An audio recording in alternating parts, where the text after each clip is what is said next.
sobre o tópico saúde e santificação. Esse é o mês da saúde e eu sei que vai chegando a um ponto, especialmente depois de a gente ter tido, como tivemos um final de semana aí com o Dr. Silmar Cristo, você fica perguntando o que é mais que poderia se falar de saúde, mas nós vamos tentar abordar o tópico do ponto de vista da santificação. Portanto, saúde e santificação. Tá no My Documents, um PowerPoint com esse nome. Obrigado. Saúde e santificação. Bom dia para os que eu não havia dado. E aí agora está o nosso tema, quase chegando aqui. There you go. Muito obrigado. Quando eu estava morando na cidade de Dallas, um dia lendo o noticiário, lendo as notícias, me chamou a atenção uma matéria que tinha como título: Miss Califórnia diz que se mantém firme em seus comentários contra casamentos homossexuais, mesmo que isso venha a custar-lhe a coroa de Miss Estados Unidos. Quando eu vi isso, me chamou a atenção. Diga, hey, cozé aquele... What's going on here? E eu pude me dar conta ao ler a notícia de que Carrie Prejean, ela defendeu sua opinião na terça-feira anterior àquela matéria no programa Hoje, do canal NBC, e ela havia afirmado para o entrevistador, Matt Lawyer, que ela falou que estava em seu coração durante o desfile de Miss, quando ela afirmou que casamento tem que ser entre um homem e uma mulher. E interessante que ela continua dizendo, a matéria continuar dizendo no jornal: a resposta da rainha da beleza à pergunta feita pelo jurado declaradamente homossexual, e hoje uma celebridade como escritor da internet, o nome dele é Paris Hilton, então sua pergunta acabou recebendo mais atenção do que a própria vencedora do concurso, a Miss North Carolina, Kristen Dalton, que foi quem finalmente venceu o concurso para Miss Estados Unidos. E durante a competição, esse jurado, Paris Hilton, ele perguntou a Carrie Prejean se cada estado deveria seguir o exemplo de Vermont em legalizar casamentos homossexuais. E ela respondeu dizendo o seguinte, ela disse assim: acho formidável que americanos tenham a liberdade de escolher um ou outro, mas, ela disse, creio que casamento deve ser entre um homem e uma mulher. Não quero ofender a ninguém em particular, mas esta é a forma como fui criada. Quando ela respondeu isso para aquele jurado, que também foi entrevistado depois, e aquele jurado afirmou que a pergunta dele era relevante, que a Miss Prejean deveria ter deixado sua opinião política e religiosa fora, porque uma Miss USA representa todos os americanos. E ao final da competição, essa jovem aí acabou ficando com o segundo lugar, e ela então disse ao entrevistador: a partir do momento que eu respondi aquela pergunta, eu sabia que eu não iria ganhar a competição por causa da minha resposta. E ela disse: eu não retiro nada do que eu disse, porque eu falei segundo o que está no meu coração, segundo minhas crenças, falei pelo meu Deus. Miss Califórnia. E ela diz mais: não se trata de ser politicamente correta. Para mim, isso é uma questão de ser e estar biblicamente correta. Falei, eu não acredito. Miss Califórnia, com essa postura. Você perguntará, mas o que tem isso a ver com o nosso tema hoje? Queridos, quando eu olho para a minha juventude, eu fico perguntando, será que eles teriam a mesma coragem? Para mim, ver coisas como essas é entender o que Jesus disse, que chegaria o tempo em que as próprias pedras clamariam. Para mim isso é pedra clamando. Há um tempo atrás,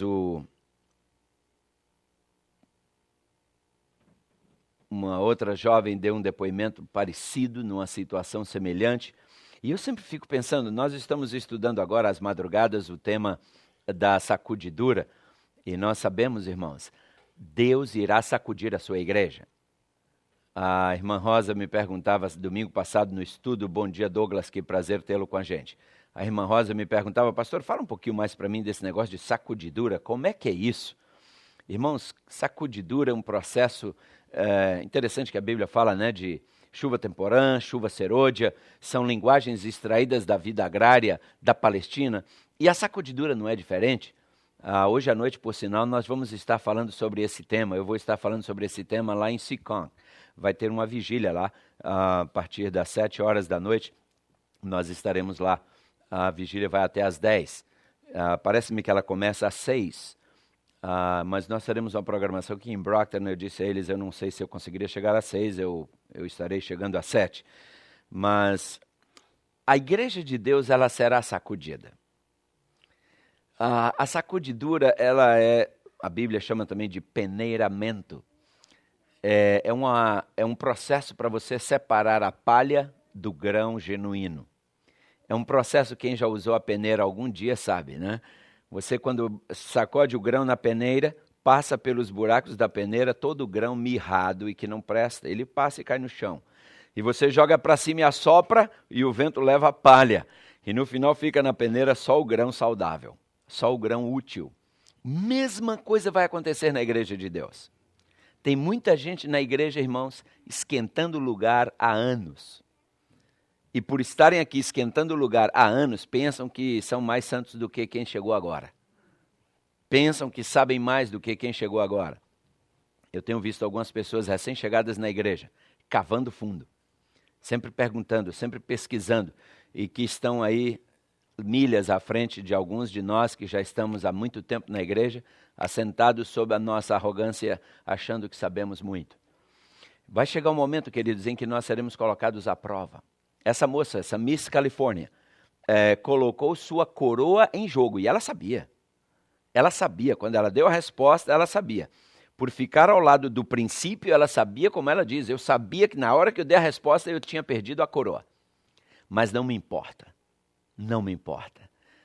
Veja, nós estamos falando de uma jovem aí do mundo secular. Imagine o que essa menina fez para chegar até aí, quanto sacrifício, quanta dieta, quanta malhação, quanto exercício, quanto isso, quanto aquilo. E na hora que é feita uma pergunta, ela dá a resposta como ela disse, minha opinião, minha preocupação é estar biblicamente correta. Não importa o resto. Ela sabia que ela estava queimando a sua possibilidade de continuar brilhando na frente dos holofotes. E que nós tenhamos a coragem também, irmãos, de permanecer pelo que é reto, ainda que caiam céus. Satanás está tentando nos levar a comprometer a nossa salvação por coisas muito pequenas e muito baratas. Trocamos nossa salvação por coisas efêmeras, coisas que o fogo vai consumir. Mas nosso tema hoje não é esse, é outro, isso aí foi só a guisa de introdução. Há um tempo atrás eu estava lendo o portal de notícias da Globo, e ali foi publicado um artigo que me chamou a atenção. O título era Assembleia de São Paulo aprova projeto que proíbe fritura e refrigerante na merenda. Eu falei, E aí eu disse, deixa eu dar uma olhada mais de perto. E olha só o que dizia o projeto, ou o que dizia a nota, a notícia. A Assembleia Legislativa de São Paulo aprovou por unanimidade um projeto de lei que proíbe a comercialização de lanches e bebidas de alto teor calórico que contenham gorduras trans.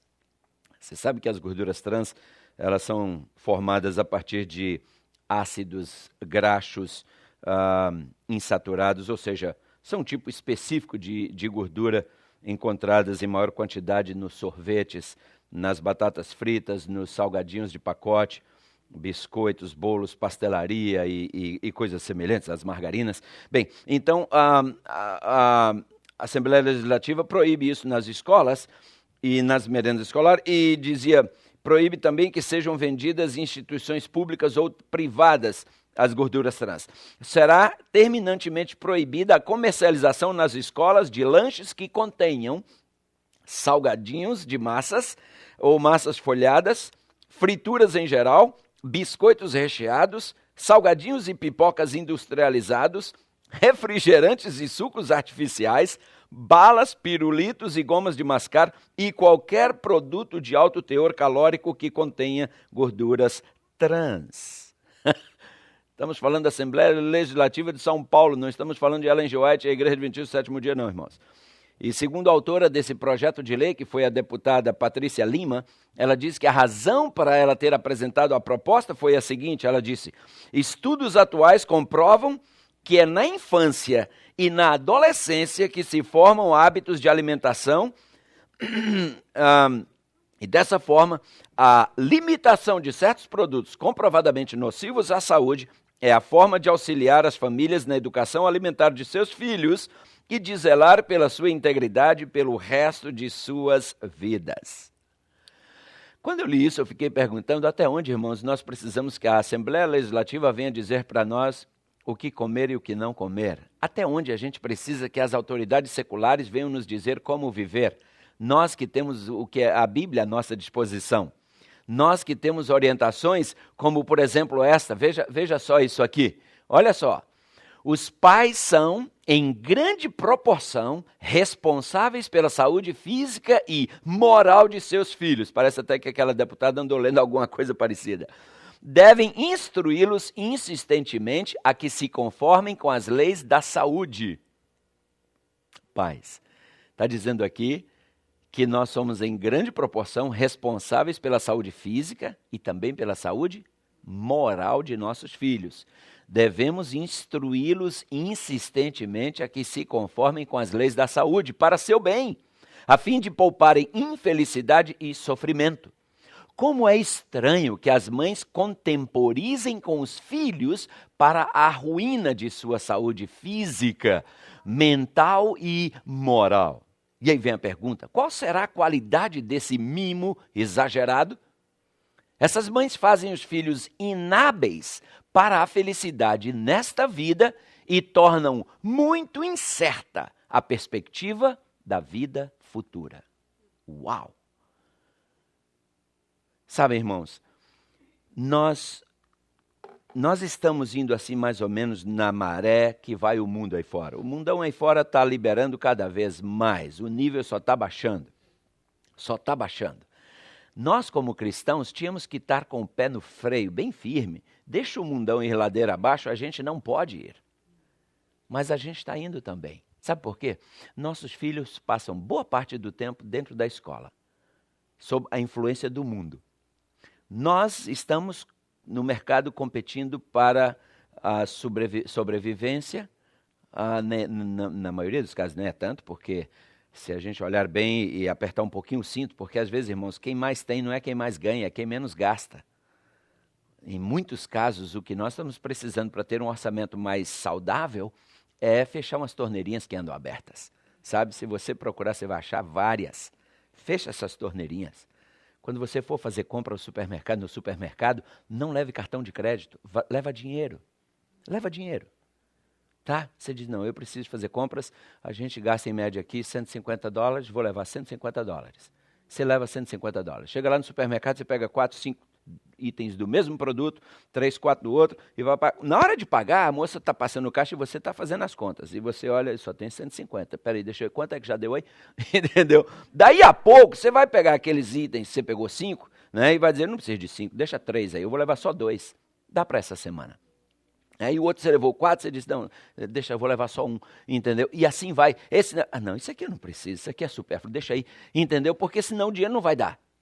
Aí você traz para casa uma compra mais concentrada, entende? Mas quando você leva o cartão, deixa passar, entendeu? Depois, como se depois não tivesse. Que para mim, cartão de crédito é que nem pecado, você desfruta primeiro, depois você paga, entendeu? Então, é uma coisa, sabe, primeiro você, antes de tudo, irmãos, antes de sair fazer compras, minha esposa e eu temos procurado praticar isso. Orem, antes de ir ao mall a gente ora. E diz, Senhor, nos proteja contra as tentações das promoções, que às vezes a gente compra coisa que a gente nem precisa, mas só porque está barato, entende? E a gente está entrando no estilo americano. Quando a gente chega aqui, a gente dá risada do americano, que você vai no yard sale, tem produto na caixa, tem produto selado, lacrado, e a gente diz, que povo tonto. Mas daí a pouco a gente está tonto igual a eles. Por isso que eu estou dizendo que a gente não pode ir, irmãos, e é muito fácil a gente ir nessa, entendeu? Nossos filhos hoje têm aparatos aí que não precisam. Nossos meninos estão tendo iPhone, i5, não sei das quantas, os meninos tiram onda comigo. Pastor, já tem agora iPhone? Tenho. O seu é o 3, o meu é 5. Eu digo, congratulations, my level is inferior. O que uma criança precisa de um iPhone 5? Entendeu? Mas é porque nós, pais, temos uma dívida com esses meninos, sabia? Nós não damos a eles tempo, nós não damos a eles o que precisamos, então damos a eles o que eles querem. Não é o que eles precisam. O que eles precisam é de nós, não é do que a gente dá. Mas como a gente tem uma dívida enorme, a gente tenta calar a voz da consciência.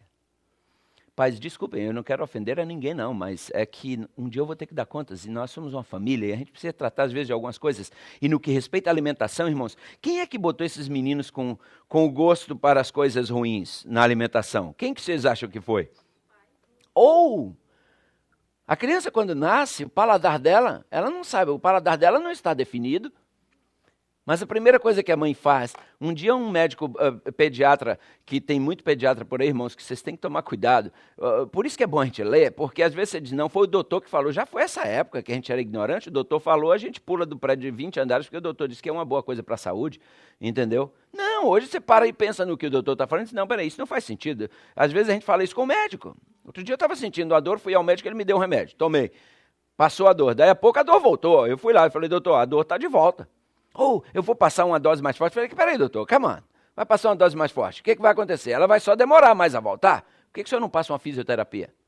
O senhor acha? Eu falei, acho. Então tá bom, passou. Pronto, eu fiz a fisioterapia, acabou. Quando a dor volta agora, eu repito os exercícios da fisioterapia, ela vai. Não precisa tomar remédio. Entendeu? Então, a gente às vezes precisa dialogar com o médico. Ninguém aqui é tonto. Então, veja, às vezes o pediatra diz assim, você tem que dar fórmula para seu filho, seu leite não está amamentando. Mentira. Mentira, entende? A criança no início vai ter dificuldades porque o leite sai mais grosso no início. E ela vai ter mais dificuldade, vai ter que sugar. Deixa sugar, irmãos. Vai dar 5 minutos, tem que dar de novo. Deixa aquele, porque ajuda até no seu aparelho fonador quando ela está sugando com força para poder sair o leite. Entende? Não dê fórmula. E aí vem o outro pediatra e diz, olha, a criança tem que comer a cada 4 horas. E a criança está dormindo sono profundo no berço. A mãe diz, está na hora de comer, tem que acordar. Desde quando? Não existe se está dormindo, é porque não está com fome. Deixa dormir em paz. Irmãos, nós botamos essas ferinhas do jeito que elas são.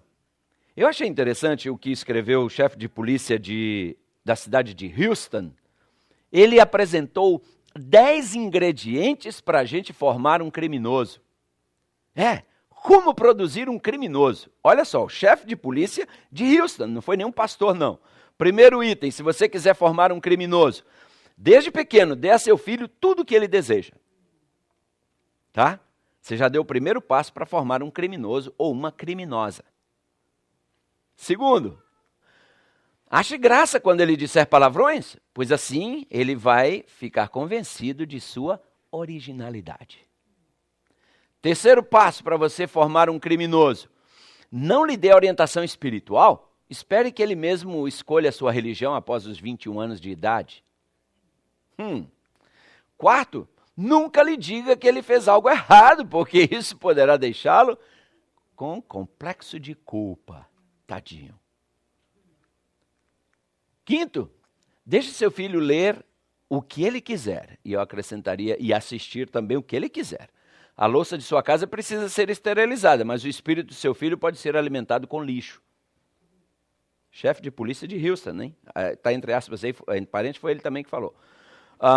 Arrume pacientemente tudo que ele deixar jogado. Livros, sapatos, meias, etc. Coloca tudo no lugar para ele, assim ele aprenderá sempre a transferir a responsabilidade para alguém. There you go. Oh, irmãos. Discuta sempre com seu cônjuge na frente dele, para que mais tarde ele não fique chocado quando a família se desintegrar. Em termos de comida, bebida, conforto, dê a ele tudo o que ele desejar. Leia cada desejo nos seus olhos. Nãos poderiam trazer como consequência perigosas frustrações. Defenda seu filho contra vizinhos, professores, colegas e até mesmo contra a polícia. Afinal, todos têm algo contra o seu filhinho.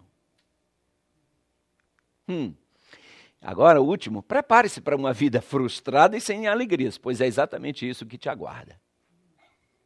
Sabem, queridos, as pedras estão clamando, a gente volta a dizer, quando eu era garoto, os professores, ao observar um comportamento indesejado num de nós, meninos, eles diziam, né, o costume de casa vai a público, não é verdade? Ou vai à praça. E muito daquilo que nós somos nas nossas relações em público, claro que é produto daquilo que a gente aprendeu em casa. Um dia perguntaram ao poeta romano Juvenal, os senhores por certo já ouviram falar nesse moço, perguntaram a ele o que as pessoas deveriam desejar na vida, e na resposta Juvenal apresentou uma longa lista, e então ele resumiu tudo numa frase que ficou imortalizada: mens sana in corpore sano. Estão lembrados dessa frase? Mente sã em corpo são. Isso, segundo esse poeta romano, é o que as pessoas deveriam desejar na vida. E quando a gente lê o livro A Ciência do Bom Viver, a página 130, veja o que diz ali. O corpo é o único agente pelo qual a mente e a alma se desenvolvem para a edificação do caráter. Daí o adversário dirigir suas tentações para o enfraquecimento e degradação das faculdades, o quê? Físicas. Eu disse aqui essa semana, penso que foi terça-feira, Satanás, olha só, nós temos aqui o seguinte, Deus procura controlar o nosso corpo através da nossa mente. Satanás procura controlar a nossa mente através do nosso corpo.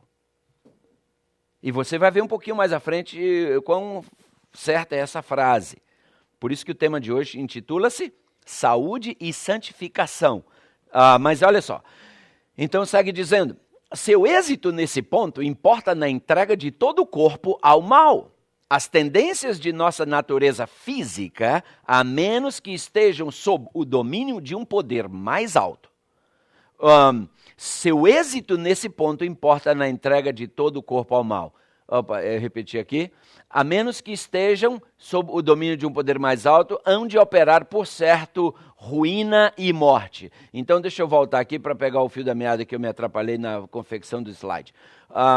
Seu êxito, então, nesse ponto, ou seja, nesse ponto importa na entrega de todo o corpo ao mal. As tendências de nossa natureza física, a menos que estejam sob o domínio de um poder mais alto, hão de operar, por certo, ruína e morte. Irmãos, por que é tão importante a gente cuidar do corpo? Me dê uma ajuda aí. Por que você acha que é importante a gente cuidar do corpo? Por quê? É o templo do Espírito Santo. Por que mais é importante a gente cuidar da saúde, cuidar do corpo? Para ter autocontrole. Tudo isso está muito certo. Será que a gente precisa cuidar, irmãos, do corpo apenas para ter melhor saúde? Será que a gente precisa cuidar do corpo apenas para que a gente possa ter uma melhor qualidade de vida? Será que a gente deve cuidar do corpo apenas para viver mais? Tudo isso aí, irmãos, será resultado se a gente cuidar do corpo, sim. Mas é interessante quando a gente vai na Bíblia, estuda esse tema na Bíblia. Quando eu estudo o assunto da alimentação na Bíblia, à primeira vista até parece que o assunto é realmente relacionado apenas com o nosso bem-estar físico. Chega a dar impressão a princípio. Mas o que eu achei interessante foi quando... e antes eu quero dizer, nem sempre é o caso, e eu observei isso quando você estuda o capítulo 11 de Levíticos. Você sabe que o capítulo 11 de Levíticos é um capítulo que trata da alimentação. Ali Deus dá a lista dos animais que a gente pode comer, dos que a gente não pode comer, na terra, na água, no ar, não é isso? Aves, peixes e animais.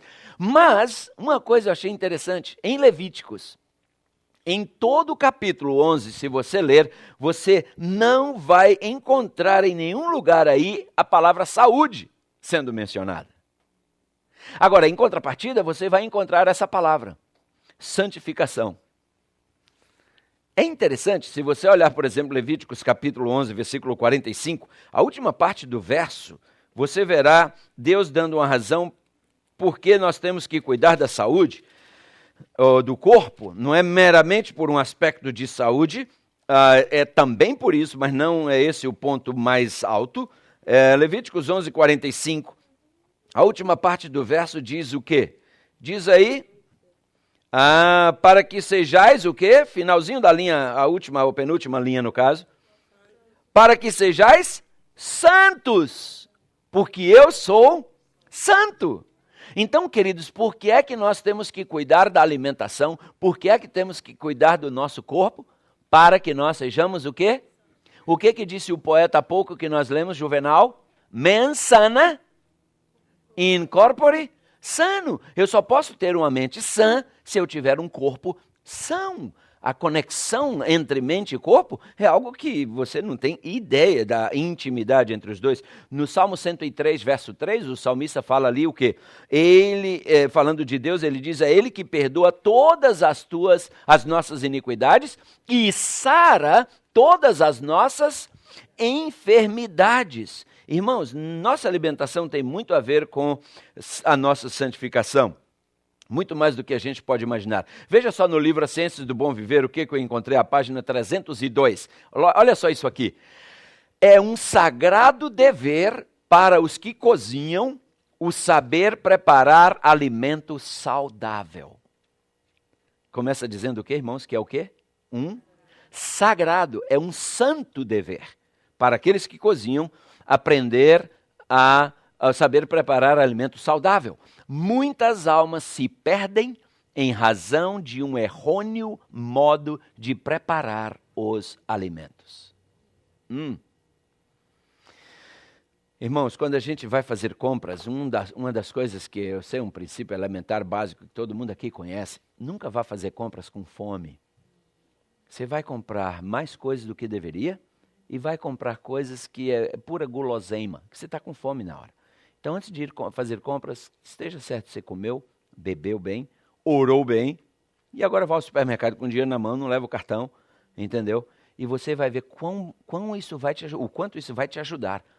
Porque alguns de nós, de vez em quando, o que a gente faz em casa na geladeira? Sejamos francos. A gente abre a geladeira e faz uma limpeza. Tira muita coisa que a gente comprou e nunca usou. Estragou na geladeira. Dinheiro jogado fora. Entende? Então, por que a gente comprou e não usou? Porque a gente levou o cartão de crédito, se tivesse com dinheiro na mão, não tinha comprado em excesso. Entende? E aí a gente olha, mas vamos esquecer o aspecto agora de desperdício. Abra a sua geladeira e dá uma olhadinha lá. Quanto daquilo ali é bom para a sua saúde? A maioria de nós hoje come não é para ter saúde, a gente come para encher a barriga. A gente não se alimenta, a gente apenas enche a barriga. A América hoje é um dos países líderes e está exportando para o mundo tudo que tem nesse país, irmãos. As coisas boas parece que não vão muito longe não, mas as coisas ruins espalham rápido. Tem tanta coisa boa aqui que o Brasil deveria ter copiado, nunca copiou, mas as coisas ruins, Hollywood exporta rápido e os costumes. Então, fast food, por exemplo, fast food você vai por aí, aonde você chega tem um McDonald's, é incrível, entende? E então as pessoas aqui não estão à procura de comida saudável, estão à procura de comida rápida. Por isso a cadeia de fast food foi criada. Você chega de manhã aí, passa na frente de qualquer Dunkin' Donuts, você vai ver uma fila esperando para comer frituras. Tinha um rapazinho que trabalhava no Dunkin' Donuts e ele dizia assim para mim, pastor, se o senhor ver, eu não como as coisas do Dunkin' Donuts, ele dizia assim, se o senhor ver preparando aqueles... como é o nome? Os donuts. Ele disse, se o senhor assistir a gente fazer aquilo, o senhor não come um. Entende? Aquilo é muita gordura. Aquilo é muito veneno. Entende? E a fila ali esperando. E o povo já nem mais entra para sentar e comer. Nós falamos aqui a semana, alguns senhores não estavam.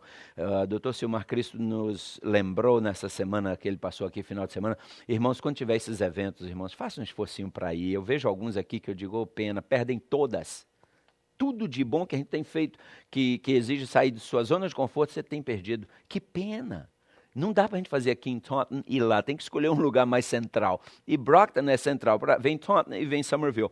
Entendeu? Uns aqui estão sempre lá e estão sempre sendo beneficiados, mas a maioria não vai. E eu fico pensando, onde é que está? O que está fazendo? Foi sábado à tarde. O homem falou sexta-feira à noite, sábado de manhã, sábado à tarde, domingo de manhã e domingo à noite. Uma palestra que se fosse aí fora, você teria que pagar no mínimo 900 a $1.000 para assistir. Tenha certeza, que eu digo, eu sei como é. A gente teria que ter pago, e muita gente paga e sai satisfeito. A gente tem de graça e não dá valor. E ele dizia que ninguém deve sentar à mesa para comer e se levantar em menos de meia hora. Nós temos que tomar pelo menos 30 minutos à mesa para dizer eu me alimentei. E aí deve ter variedade, não precisa ser muita, mas pelo menos 3 variedades, e mastigar bem. Ele enfatizou na questão da alimentação. Você, quando mastiga bem, a alimentação, os alimentos começam a se desmontar aqui na boca, entende? Eles precisam ser alcalinizados, eles precisam ser ensalivados. E quando você faz todo o processo, mastigar pelo menos 32 vezes cada bocado de comida. A gente agora lá em casa está contando, porque eu não contava, né? Até que eu contava, eu fazia 1, 2, 32, entendeu? Só que agora a gente está tentando mastigar mais vezes. E olha, eu estou descobrindo o seguinte, dependendo do tipo do alimento que eu botei na boca, lá pela 32ª só está mesmo líquido. Mas já tem alguns que já deu 32 mastigadas e ainda tem coisas para ser mastigado. Ele ainda não foi triturado totalmente. Então, depois que você engole, isso vai para o seu estômago. O estômago não tem dentes, né? O povo lá no Brasil gosta de falar da boca do estômago, mas uma força de expressão que estômago não tem boca, e se tivesse, a boca dele é banguela. Não tem dentes. Então, o que você não fez aqui, não vai ser feito lá. Entende? E daí a pouco aquilo vai para o seu intestino, e você já viu de vez em quando o seu organismo lá embaixo dá uma reclamada para o cérebro, ele diz assim, olha, o pessoal em cima não está fazendo o trabalho bem feito não, está chegando coisa aqui que a gente não sabe como é que faz, a gente não sabe desmontar isso aí, era para ser desmontado lá e o pessoal não trabalhou, e o cérebro diz, deixa comigo, aí o cérebro manda de volta. Você já teve refluxo? Nunca teve? É uma tentativa do seu organismo dizer assim, volta lá para cima para fazer o trabalho que deveria ter sido feito. Entende? Então, se você mastiga direito, você poupa seu organismo de todo esse sofrimento. Entende? E meia hora de mastigação e depois, irmãos, espera pelo menos 2 horas até você tomar algum líquido, especialmente água. Entende? Há toda uma razão para isso. Entre uma refeição e outra, nós precisamos dar um espaço. Ele falou, penso que 6 horas, não foi isso? 5 horas. 5 horas de espaço entre uma refeição e outra. Felizmente, eu cresci em colégio interno, então isso aí para mim eu tiro de letra. Mas nem todo mundo está acostumado. Entende? Coma bem de manhã, porque agora você vai ter que ficar 5 horas sem comer. E nesse período aí das 5 horas, 2 horas depois que você comeu e até 1 hora antes de comer de novo, tome bastante líquido. Aí você vai ver como muita coisa no seu organismo vai funcionar. Você vai ver como seu temperamento vai ficar mais calmo. Você vai se surpreender com você mesmo. Entendeu? Olha só isso aqui, irmãos. Olha só isso aqui. O abuso do estômago, mediante a satisfação do apetite, eis aí uma pródiga fonte da maioria das provas disciplinares na igreja. Os que comem e trabalham com intemperança e irracionalidade, falam e agem. Olha, irmãos, isso é duro. Eu não teria coragem de falar esse negócio aqui não, mas como é a mulher que já falou, já morreu também, você não vai poder fazer nada. Mas olha o que está falando aí, quem come e trabalha com intemperança. Irmãos, Deus fez um dia com 24 horas. Ele tem 3 fatias aí, 3 blocos de 8. 8 é para a gente trabalhar. 8 é para a gente descansar. E 8 é para a gente fazer tudo que a gente tem que fazer fora do trabalho. Por isso que as leis trabalhistas exigem que você trabalhe 8 horas. Se a gente passa disso aí, já é por nossa conta. Comer, irmãos, a gente deve comer com temperança. E o que é temperança? É não comer aquilo que prejudica e comer moderadamente aquilo que beneficia a saúde. Então, aquele que come e trabalha com intemperança e irracionalidade, acaba falando e agindo irracionalmente. Um homem intemperante não pode ser um homem paciente. Homem aqui no sentido genérico, não se esqueçam. Então, se eu não cuido da minha alimentação, e intemperança aqui não é só alimentação, é em tudo. Se eu, irmãos, durmo pouco, se eu trabalho em excesso, se eu como mal, eu não posso esperar ter paciência. Eu não posso esperar raciocinar com a mesma clareza que eu raciocinaria se eu estivesse cuidando melhor da minha saúde. Agora veja o que eu encontrei, a página 52 do mesmo livro, diz assim, olha só isso aqui. Veja bem, o regime tem muito a ver com a disposição de entrar em tentação e cometer. Por que a gente intitulou a mensagem desta manhã, saúde e o quê? Santificação. Irmão, Satanás sabe disso, por isso que nós dissemos que Deus procura controlar o nosso corpo através da nossa mente, Satanás procura controlar a nossa mente através do nosso corpo. Se eu estiver sendo intemperante, queridos, se eu estiver comendo de forma desorientada, isso tem a ver com a minha disposição em entrar em tentação e cometer pecado. Vamos fazer uma rápida análise disso aqui com um menino chamado Daniel. Está lembrado? Esse nome te lembra alguma coisa? Um rapazinho adolescente com 3 colegas outros, Sadraque, Mesaque e Abdenego. Não é isso? Ananias, Azarias e... Como é que é? Misael, Ananias e Azarias. Obrigado. Eles chegaram na corte babilônica e o propósito do rei era fazê-los genuínos babilônicos dali por diante. Esse era o propósito do rei. O propósito de Satanás era fazê-los servos, súditos do seu reino, de Satanás. O nome Daniel, sempre que alguém chamava aquele rapazinho pelo nome Daniel, ele lembrava-se, Deus é meu juiz. Sabia? Isso é que significa o nome Daniel. Por isso Satanás diz, troca o nome desse menino. Põe o nome dele Beltesazar. Você sabe o que é Beltesazar? A principal deidade babilônica chamava-se Bel. Beltesazar significa príncipe de Bel. Olha como o diabo é. Já no nome, né? Tira o nome que lembra você, Deus é seu juiz. E põe o nome, você é um príncipe da principal deidade babilônica. Você é um príncipe de Bel. Satanás pensou que trocando o nome desse menino, porque o rei mandou dar a eles roupas novas, seguramente roupas no estilo babilônico, eu não sei como é que eram, mas ele pensou que mudando o nome desses meninos, mudando sua roupa e mudando sua alimentação, ele os teria na mão, e teria mesmo, no caso mudando a alimentação. Por isso Daniel, Misael, eles não puderam resistir, eles não puderam fazer nada quanto à troca do seu nome, né? Seguramente as roupas que deram para eles, eles tiveram que vestir, mas o que bota na boca é dizer, não, aqui não, aqui não. Aqui é o seguinte, nós não vamos condescender não. Diz a Bíblia que Daniel assentou no seu coração não se contaminar com as iguarias do rei. Sabe por quê, irmãos? Porque Daniel tinha esse princípio em mente, seguramente. Ele sabia que o seu regime teria muito a ver com a sua disposição em entrar em tentação e cometer pecado. Foram centenas de jovens que foram trazidos para a Babilônia junto com Daniel, Misael, Ananias e Azarias. No capítulo 3 de Daniel, quando o rei manda erigir aquela estátua para que ela fosse adorada, era uma estátua sua, e você sabe, o rei naquela época era considerado um deus, com D minúsculo. Quando aquela estátua foi erigida na planície de Dura, o rei, já conhecendo Daniel, deixou Daniel fora. Assim creem todos os comentaristas bíblicos, que não é mencionada a presença de Daniel ali. Então os comentaristas dizem, não, o rei já sabia que Daniel era tough. Ele era determinado, então o rei disse, deixa ele lá para ele não me fazer passar vergonha. Mas ali estava Misael, Ananias e Azarias. E junto com eles, centenas de outros jovens que tinham vindo de Jerusalém. E agora, manda-se tocar a música e os babilônicos todos prostraram, menos os jovens hebreus. Foi assim? Menos os 3. Porque os outros todos prostraram também. Sabe por que prostraram? Porque eles já haviam condescendido no primeiro passo.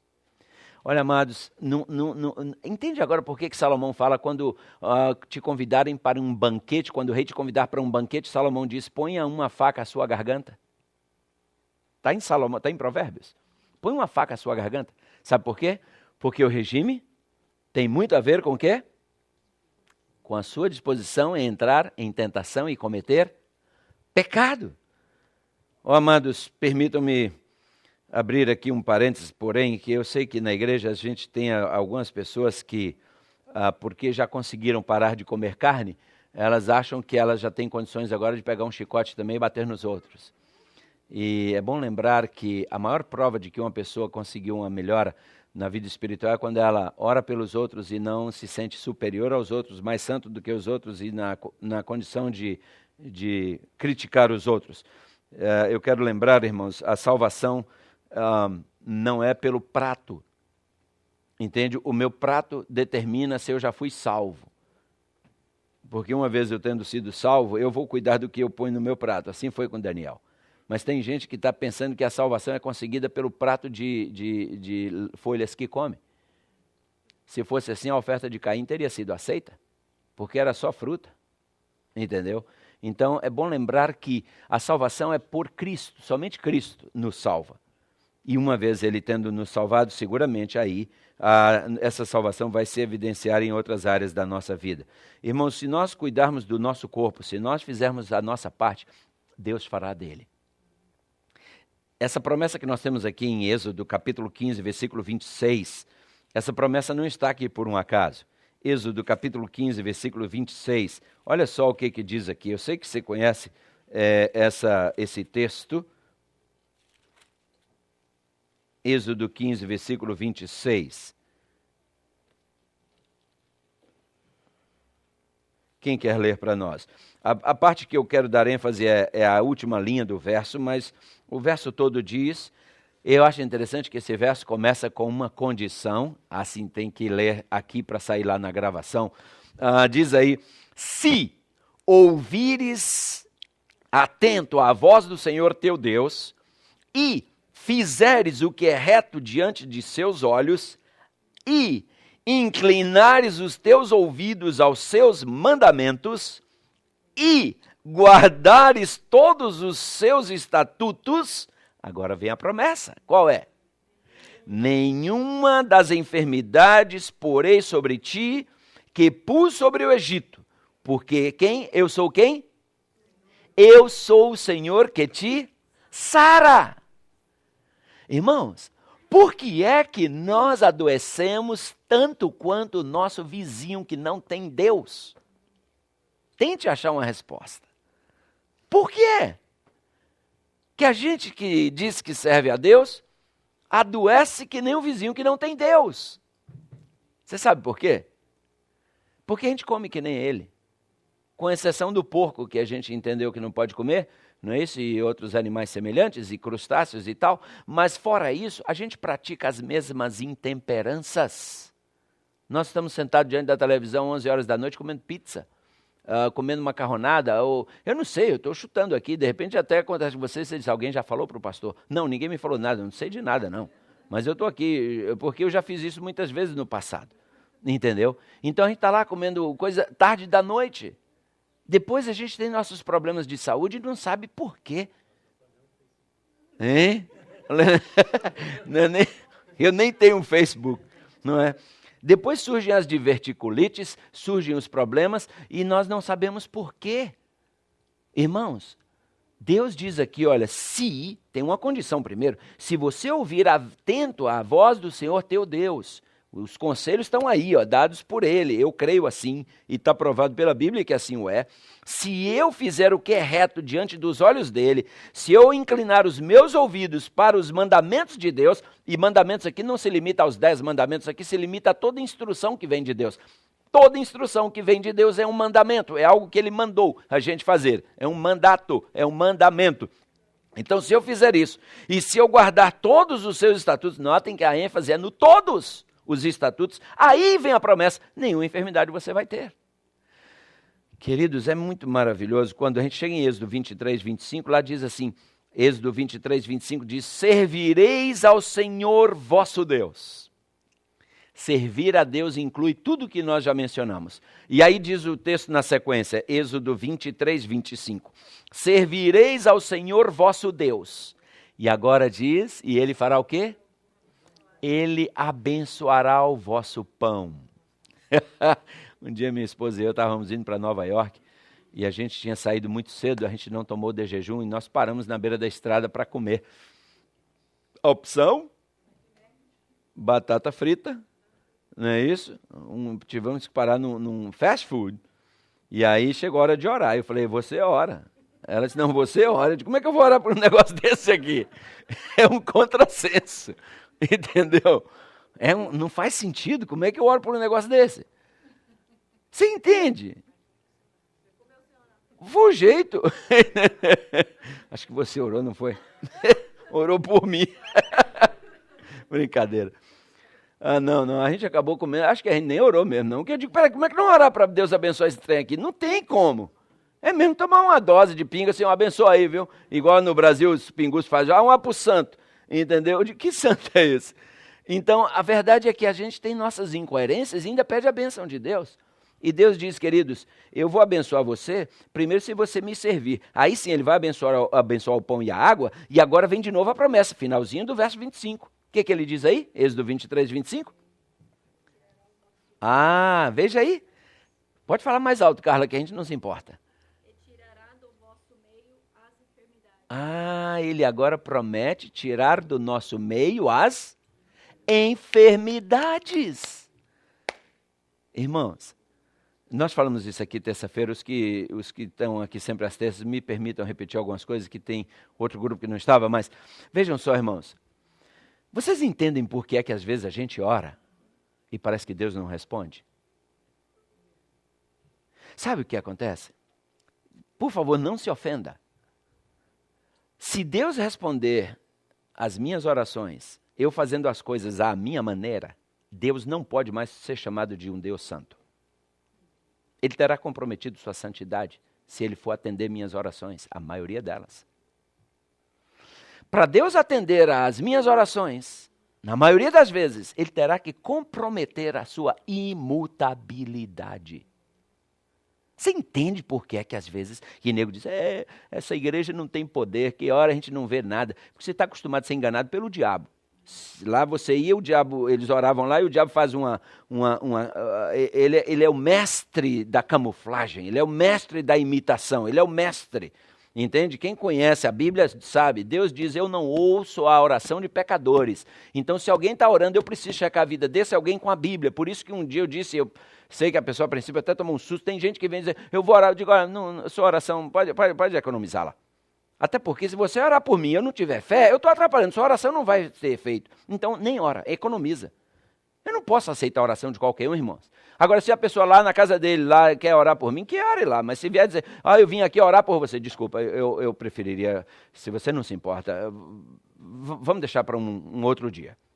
Entende? Porque não é assim.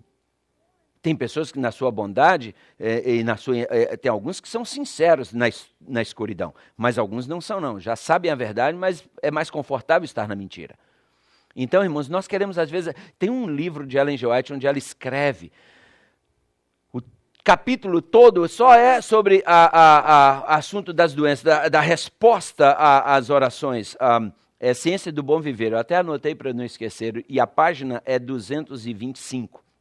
Ciência do Bom Viver, página 225. Na versão que eu tenho, tem o título lá assim, Oração pelos Enfermos. Leia aquele capítulo para você entender por que é que Deus responde sempre, mas não da maneira como você queria. Sabe, porque em muitos casos, se Deus respondesse a oração, nós continuaríamos fazendo as coisas erradas. Sabe por quê? A gente dizia, não, Deus abençoou, é porque não tem nada errado. Eu orei, Deus respondeu. Irmãos, o tempo está correndo, eu tenho que correr também. O apóstolo São Paulo, ele insiste com a gente, irmãos, em Romanos 12, versículo 1, para a gente apresentar a Deus o nosso corpo como um sacrifício, como? Vivo. Que mais? Santo. Que mais? Agradável a Deus. Que é o nosso culto? Se eu não estiver cuidando da saúde, irmãos, é impossível oferecer a Deus um culto racional. Meu culto vai ser emocional, como é o que predomina por aí. O negócio é na base da adrenalina. E o nego diz, eu senti o Espírito Santo. Conversa. O Espírito Santo fala com você através da sua mente, não é através da sua adrenalina, não é através do hipotálamo, não. Entende? Então, é importante a gente entender isso. No passado, até Jesus vir a essa terra, os sacrifícios eram feitos por animais mortos, eles tinham que ser mortos. Jesus veio e morreu por nós. Agora Jesus diz, continua fazendo sacrifício. Só que agora não é mais com animal morto. O sacrifício que eu quero agora é você, seu corpo vivo. Sacrifício vivo. Venha e se coloque sobre o meu altar, para que eu possa te aceitar. Uau! Um sacrifício vivo, santo, santo. Essa palavra santo é a palavra grega hagios, quer dizer separado para uso sagrado. Nós temos que ser santos. A Bíblia diz que o nosso corpo é o santuário do Espírito Santo de Deus que habita em nós. Então eu tenho que cuidar desse corpo, porque a minha Bíblia diz que se eu não cuidar desse corpo, se eu destruir esse santuário, Deus vai me destruir. Portanto, tem muito a ver saúde com santificar e até com salvação, como a gente está podendo ver, não é verdade? No Conselho sobre Regime Alimentar, página 159, olha o que eu encontro lá, irmãos. Muitos, por sua condescendência com o apetite, fazem o quê?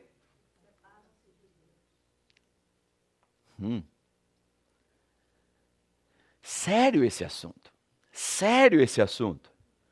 Porque a reforma de saúde, irmãos,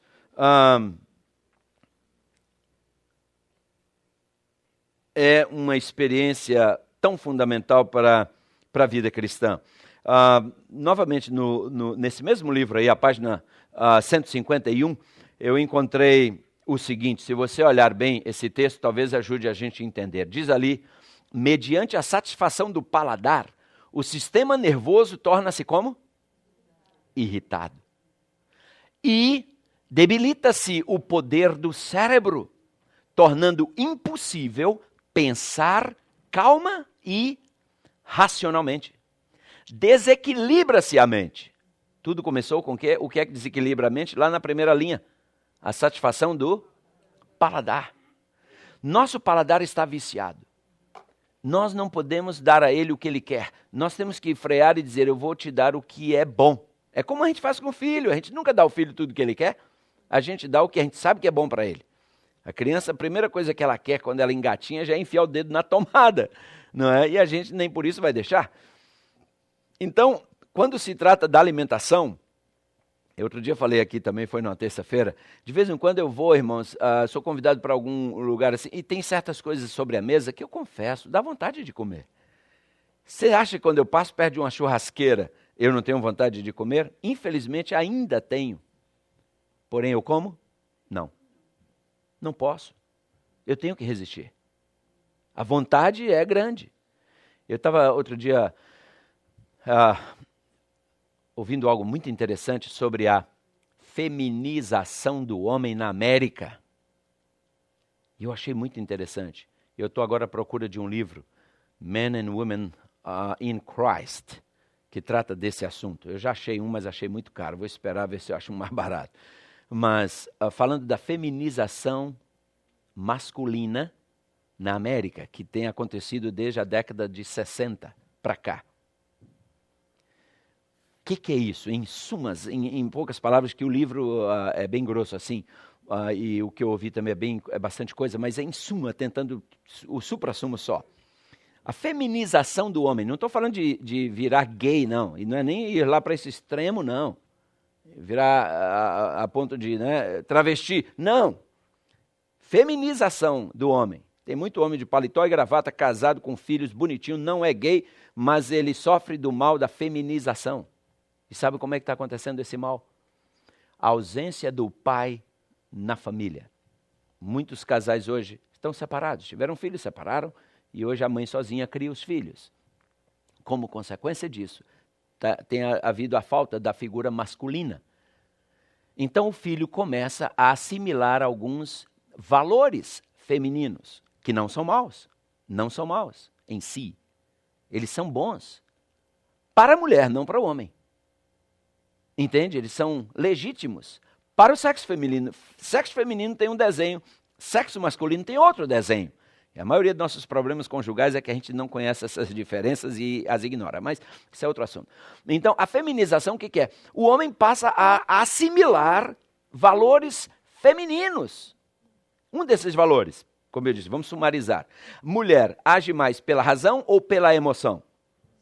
Emoção, isso é uma característica feminina, não é um defeito. Mulher é assim. Homem vai mais pela razão. Quem é mais atraído pelo sexo ao olhar o oposto passando? É homem ou mulher? Homem. Mulher não se atrai. Toda regra tem exceção. Estou falando da regra aqui. Tá? Você, eu conheço... Não. Estamos falando da regra. O que está acontecendo hoje? Você tem olhado observado como tem aumentado o número de estupros, de violência sexual? Sabe por quê? Esses homens que estão feminilizados. Esses homens têm que dar vazão aos seus sentimentos. Eu quero, eu tenho que ter. Homem que é homem diz, eu quero, mas eu não posso. Concorda?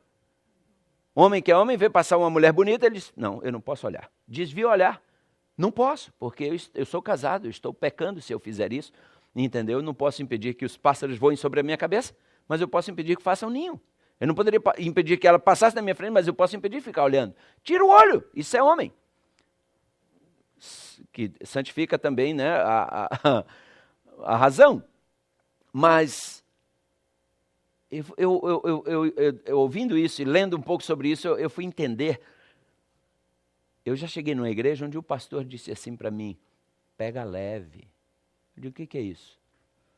É porque a minha congregação é muito sensível, para você não machucar as pessoas. Eu digo, come on, pega leve? Eu vou pregar o que eu trouxe para pregar. É um assunto com Deus, amigo. Se a mensagem, a carapuça serviu, serviu.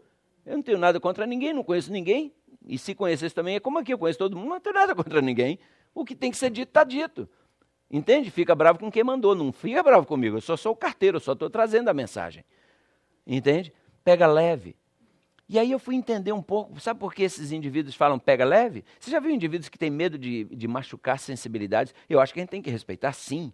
Mas a ponto de ter medo de dizer o que tem que ser dito, porque senão vai ferir a sensibilidade, isso aí é feminilização masculina. Está muito preocupado com feelings, sabe? O homem diz, não, isso tem que ser dito, vai ser dito. Entende? Doa onde doer. Então, há hoje essa coisa. Então, os homens hoje, cada vez estão menos senhores da situação. Cada vez eles são mais levados pela circunstância, pelo ambiente. Se a maré vai para esse lado, ele vai também. Entendeu? Porque ele vai por sentimentos, ele não é mais guiado pela razão. Irmãos, nós temos que dar uma olhada, como é que estamos nós?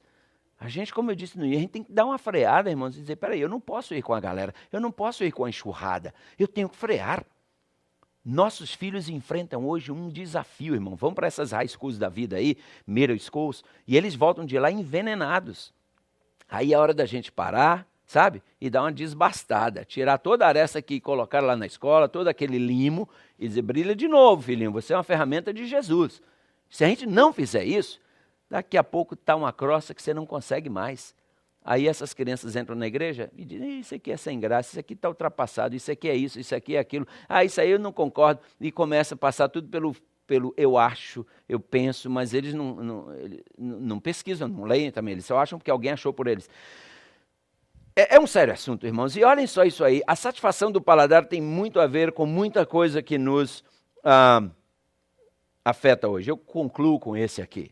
Olhem só esse pensamento. Os nervos do cérebro são o intermédio pelo qual o céu se comunica com o homem.